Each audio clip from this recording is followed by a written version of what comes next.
अपने सबसे खास से धोखा खाने के बाद लोग चाह कर भी किस पर संपूर्ण प्रतिशत भरोसा नहीं कर पाते ही सत्य है। मनुष्य का जीवन केवल उसके कर्मों पर चलता है। जैसा कर्म होता है वैसा उसका जीवन होता है। भगवान श्री कृष्ण जी कहते हैं कि हमें किसी से भी अंधा प्यार नहीं करना चाहिए। हमारा किसी के प्रति अंधा प्यार हमें कभी भी आगे बढ़ने नहीं देता। अधिक प्रेम भी व्यक्ति को अनुमान मन की कल्पना है और अनुभव जिंदगी का सबक है। सच्ची खुशी तभी होती है जब आपकी सोच, कथन और कर्म में समानता हो। जीवन में कभी निराश नहीं होना चाहिए। जैसे तेल समाप्त हो जाने पर दीपक बुझ जाता है, उसी प्रकार कर्म के क्षीण हो जाने पर भाग्य भी नष्ट हो जाता है। मौन सबसे अच्छा उत्तर है किसी ऐसे व्यक्ति के लिए जो आपके शब्दों को महत्व नहीं देता। मनुष्य जन्म लेता है तो उसके पास सांसें तो होती हैं पर कोई नाम नहीं होता। जब मृत्यु होती है तो उसके पास नाम तो होता है पर सांसें नहीं होती। इसी सांस और नाम के बीच की यात्रा को जीवन कहते हैं। न किसी के अभाव में जियो, न किसी के प्रभाव में जियो। यह जिंदगी है आपकी अपने स्वभाव में जियो। किसी के प्रति मन में क्रोध लिए रहने की अपेक्षा उसे तुरंत प्रकट कर देना अधिक अच्छा है। जैसे क्षण भर में जल जाना देर तक सुलगने से अधिक अच्छा है। इंसान चाहे जितना भी खुद को व्यस्त रख ले, जिससे वो प्रेम करता है उसकी यादों से नहीं बच सकता। समय कभी नहीं रुकता। आज यदि बुरा चल रहा है तो कल अवश्य अच्छा आएगा। आप केवल निस्वार्थ भाव से कर्म कीजिए और वही आपके हाथ में है। हमारी आस्था की परीक्षा तब होती है जब हम जो चाहे वो न मिले और फिर भी हमारे दिल से प्रभु के लिए शुक्रिया ही निकले। दया होनी चाहिए, कमजोरी नहीं। ज्ञान होना चाहिए, अहंकार नहीं। माता पिता बनना अत्यंत सुखद अनुभव है। साह से जीवन जीना और स्वयं पर महारत हासिल करना खुशी देता है। जिस व्यक्ति के विचार मैले हैं, जो लापरवाह है और धोखे से भरा हुआ है, कोई कुछ भी बोला स्वयं को शांत को रखो। धूप कितनी ही तेज हो समुद्र सुखा नहीं करते। मन की गतिविधियों, होश, श्वास और भावनाओं के माध्यम से भगवान की शक्ति सदा तुम्हारे साथ है। और तुम्हें बस लगातार एक साधन की तरह प्रयोग कर सके सभी कार्य कर रही है। तुम उसके लिए शोक करते हो जो शोक करने के योग्य नहीं है और फिर भी ज्ञान की बातें करते हो। बुद्धिमान व्यक्ति ना जीवित और ना ही मृत व्यक्ति के लिए शोक करते हैं।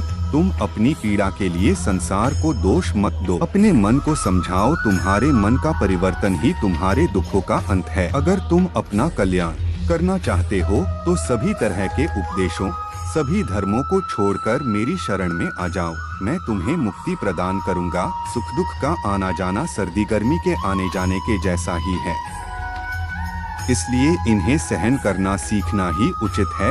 धर्म चाहे जो भी हो, अच्छे इंसान बनो, हिसाब हमारे कर्म का होगा, धर्म का नहीं।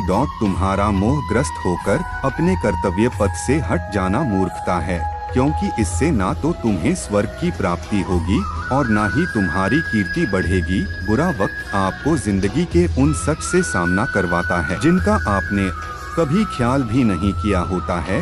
किसी दूसरे के जीवन के साथ पूर्ण रूप से जीने से अच्छा है कि हम अपने समय के भाग्य के अनुसार अपूर्ण जिए। जीवन को भगवान से जोड़ दो, सब भगवान पर छोड़ दो। शांत रहना सही है पर जब गलत हो तब नहीं। खुशियाँ मन की एक स्थिति है, बाहरी दुनिया से इसका कोई लेना देना नहीं है। जीवन ना कल में है ना आज में है, जीवन इस पल में है। इस पल का अनुभव ही जीवन है। हम दुनिया से कभी शांति नहीं पा सकते जब तक हम खुद अंदर से शांत ना हो। मनुष्यों को मोहमाया में पड़कर अपने कर्तव्य को नहीं भूलना चाहिए। मनुष्य की इच्छाएं अनंत है, यदि इच्छाएं पूरी नहीं होती तो क्रोध बढ़ता है और इच्छा पूरी होती है तो लोभ बढ़ता है। इसलिए जीवन की हर स्थिति में धैर्य बनाए रखे तथा इच्छाएं सीमित रखे। अगर तुम मनुष्य अपना कल्याण चाहते हो तो सभी उपदेशों, सभी धर्मों को छोड़कर मेरी शरण में आ जाओ। मैं कृष्ण तुम्हें मुक्ति प्रदान करूंगा। कर्मयोगी अपने मन और बुद्धि की शुद्धि के लिए ही अपने शरीर, मन, बुद्धि और इंद्रियों के साथ आसक्ति रहित होकर कर्म करते हैं। हे अर्जुन, मैं सर्वज्ञ हूँ, मैं इस सृष्टि का रचनाकार हूँ। मैं भूत, वर्तमान और भविष्य के सभी प्राणियों को तथा उनके विचारों को जानता हूँ। किंतु वास्तविकता में कोई नहीं जानता है, ना ही समझता है। लोग कहते हैं अपनों के आगे झुक जाना चाहिए, किंतु सच बात तो यह है, जो अपने होते हैं वह कभी झुकने नहीं देते। परिवर्तन ही इस संसार का नियम है। यह प्रकृति है जो सभी गतियों का कारण बनती है।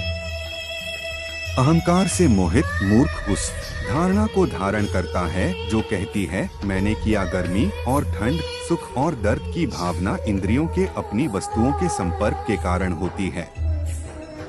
वे आते हैं और चले जाते हैं चिरकाल तक। आपको उन्हें स्वीकार करना चाहिए। पूर्ण लगन के साथ अपना कार्य करो, लेकिन उसके फल की इच्छा मत करो, क्योंकि जब आप फल की इच्छा करते हैं तब कहीं न कभी आप अपने कार्य में पूर्ण रूप से समर्पित नहीं हो पाते। गति के लिए चरणों पर ध्यान देना आवश्यक है, किंतु प्रगति के लिए सदैव आचरण पर ही ध्यान देना चाहिए। प्रकृति द्वारा निर्धारित कर्तव्य का पालन करते हुए व्यक्ति ने कोई पाप नहीं किया। जिसका मन उसके वश में नहीं है, उसके लिए उसका मन शत्रु के समान